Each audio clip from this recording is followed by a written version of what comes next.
I received an anonymous Tumblr message,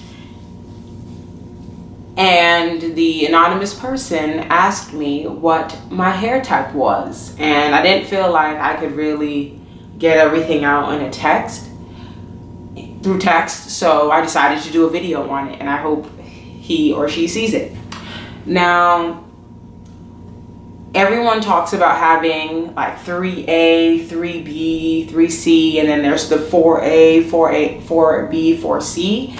And honestly, I'm not really into that just because it doesn't really answer many questions about what kind of natural hair you have on your head. Now, I can explain what my hair is like, and maybe this will help you be able to understand what your hair is like too. So, I've noticed that I have very fine hair strands, and my hair tends to break very easily. And see, the 4A, the 4B, and the 4C category doesn't really tell you that. It really just tells you kind of how curly your hair is, or what kind of curls you have on your head. And that doesn't answer very many questions, so I don't really focus on it too much. Now, like I said, the front of my hair, the texture is very soft. It's almost like baby hair. And in the back, my hair is almost the same way. My hair is thickest in this middle, like the crown of my head. That's where my hair is really the thickest. And when you know what kind of hair you have, that really helps you figure out what to do in your natural hair regimen. It helps you to decide what kind of shampoos you should be using. Like if you notice a lot of like split ends, you notice that you need to add moisture, you need to add protein, this, that, and the other thing. And because my hair has such fine strands, that's why I try to do protein treatments on a monthly basis. I've also considered using henna. I've used it once before, and I'm probably going to do a video on that as well. So I don't like the idea of hair typing because it doesn't get to the meat of what the hair is really like. So I'm going to kind of try and go into more of an in-depth of what my hair is like. I have a lot of split ends, and I have I get split ends quite often, which is, you know, normal. So I trim every I trim every 6 months, and then I do kind of like a dusting, or like a mini trim where I take off like a 1/4 inch or a 1/2 inch of my hair every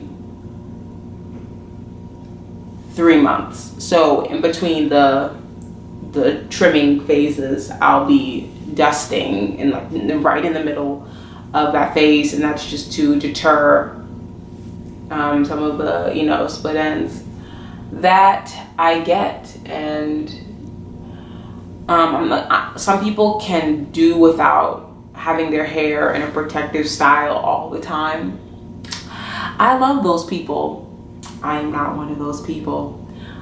I need to do protective styling. In fact, I don't do enough protective styling, and that's what happened last year. I didn't do enough, and then winter came along, and I was still trying to rock my fro, and that really wasn't working out for me. Maybe it worked for you, but I ended up having to get braids, and I left that in for maybe about a month or 2 months, maybe, which wasn't enough. I should have either got braids again or just left them in longer. But I do need to do more protective styling, and that's why I've been doing mini twists lately. As you can see, my hair is a mini twist right now, and what this does, it kind of keeps me out of my hair and allows me to leave my hair alone. I'm one of those people that always has their hand in their hair. I'm always in the bathroom trying out some kind of new style, but then at the same time you want all this growth, but then you're not doing the right things for your hair. So that's what I'm really working on this year.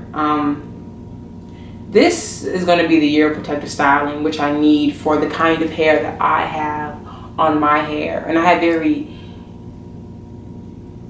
my hair strands are very small, they're very thin, and they're very of course they're curly, very, very curly, and that's why I shampoo my hair in sections to avoid the tangles.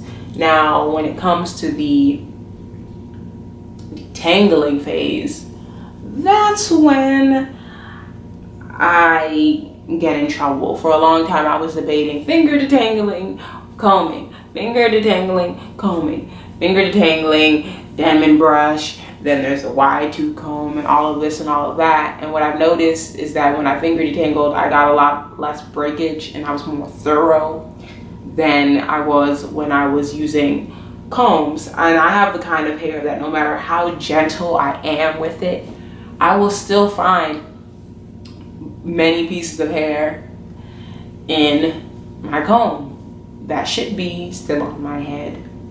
So that's why I've retired my combs.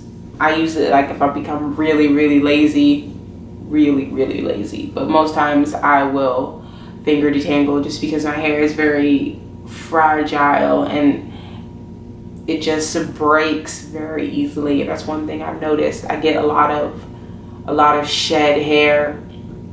Now, of course, I should look into porosity and all those kinds of things where you notice, like, there's that experiment where you take like a thing, like I guess a bowl of water, and you like throw your hair into it, well, one strand of hair into it, and then watch to see if it floats on the top or goes to the bottom.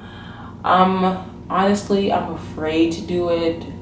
I don't know why, just because I feel like I'd be disappointed. So I'm just going to take care of my hair as if it fell through the bowl. In any case. So yeah. And then when it comes to deep conditioning, I like to deep condition with oils. I've noticed that it works for me. And the kind of hair that you have on your head also determines what kind of hair products you will use. Are you going to be more organic? Are you going to be into coconut oil and Aubrey Organics? Or are you going to kind of shy away from that and use, you know, what's that product? Like the organic stimulator line, or using like the Suave Naturals. That really determines what kind of hair products you use and what works for you. Now for me, I like using more organic type of products in my hair.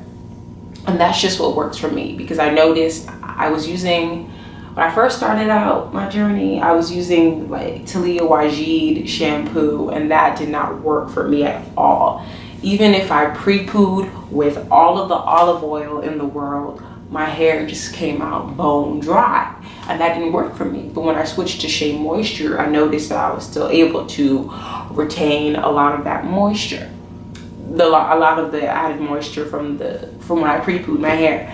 So that was one switch that I had to make as a result of the kind of hair that I had on my head and the kind of products, because that really determines what kind of products you use. It determines how often you're going to do protein treatments, how often you think you need to do deep treatments. It does a lot. And basically what I'm trying to say is that the hair labels, like the 3A, 3B, and all of that, doesn't really answer all those questions. So I try not to do that so often. There was a point in time where I was just super hooked on trying to figure out what kind of hair I had on my head. I was like, am I 4A, 4B, 4C? And I realized even if I found that out, I'd still be kind of stuck in the same boat. I mean, it wouldn't really help me figure out what I need for my hair specifically. Now, I know that my hair is very soft up here, and it's kind of the same way in the back. It's kind of this middle area right here that is quite thick. And one thing that the 4A, 4B, and 4C thing doesn't do is tell you how dry your scalp can be. Now for me, I have a very dry scalp, and I have to oil my scalp every day, which you should do whether or not you have a dry scalp, because it just stimulates your scalp and allows for, you know, hair growth, and it just, you know, massaging and that kind of thing. But I need that kind of love and attention every day. And like I said, that's the kind of thing that, you know, hair typing doesn't do. So I'm going to stop ranting now. Yeah, I'm just going to stop ranting. But anyway, you can follow me on Tumblr at Conscious Coils, and it's Conscious Coils with 2 Ks. You can also follow me on Twitter at Conscious Coils and on Instagram at Conscious Coils. So thank you for watching. I hope you enjoyed, and I really hope it was insightful for you. See you in the next video. Bye.